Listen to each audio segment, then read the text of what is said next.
Welcome back. Glad you found interest in wanting to discover the darkest parts of my life. You must be wondering, how long will these chapters go on for, and how much deeper will I dig up from my past? Could it be that the person listening to this right now is one of my past? But don't worry, because the higher the chapter gets, the more deeper and harder the story will be told. My question is, are you ready? Ready to listen to something no one has ever heard before? A story that I will make sure you never forget.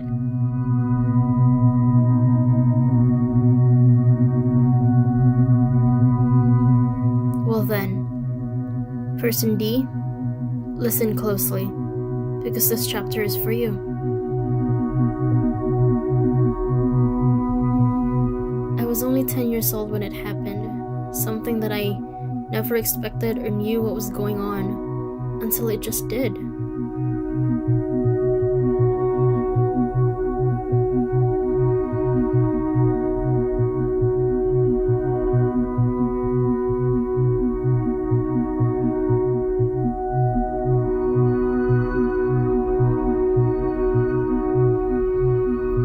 I remembered it like it was only yesterday. The way his hand touched my breast and the other on my thigh.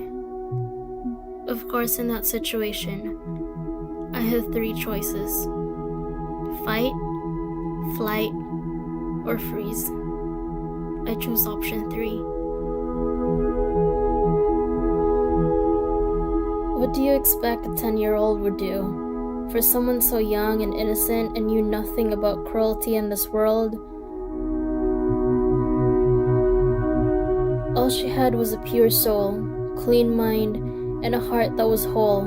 Someone who had a sacred body that made her confident. But someone took that away from her. From me.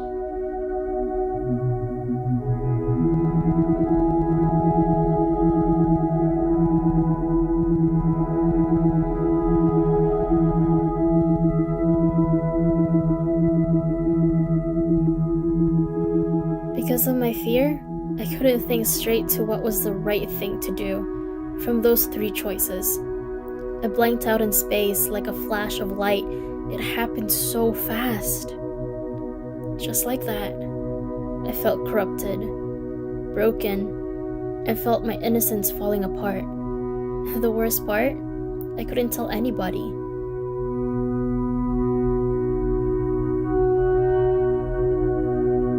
Because I was afraid no one would believe me.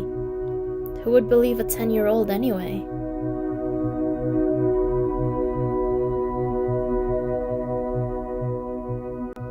Who would believe that your landlord, the father of 3 kids that you go to school with, is the monster living on top of your roof, and when your parents are away, he comes down to get you? I lived under that roof for 4 years. I never said a word to anyone, and that was the first time I ever felt so lonely in my life.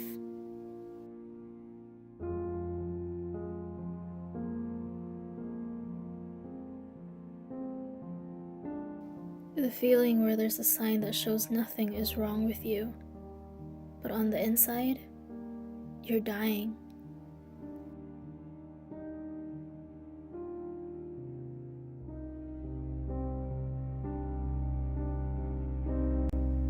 I would always have to avoid things, avoid people, and avoid coming home because I was afraid of being alone.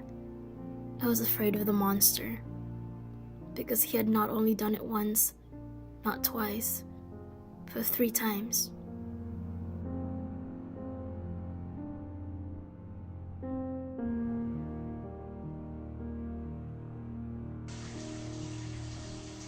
By the time I was 14 years old, my parents decided to leave that place without knowing what really happened to me within those 4 years.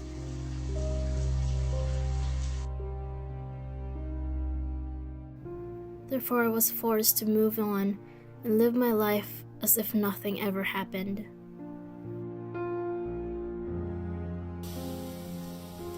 Sucks, doesn't it? Sucks to try to forget, move on, and live your life normally and put the past behind like ashes.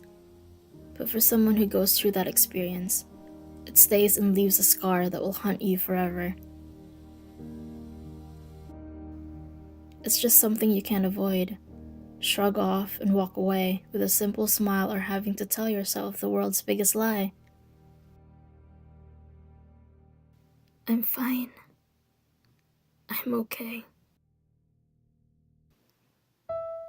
Because to tell you the truth, life will have multiple of storms that will leave an impact on us, and oftentimes, we don't always overcome from that storm. Because it's never easy. Nothing in life is. Sometimes the greatest challenge in life are the ones that are the hardest to overcome, and there's nothing we can do to change the past. It wasn't our fault to why it happened, but the real question is, why he did it.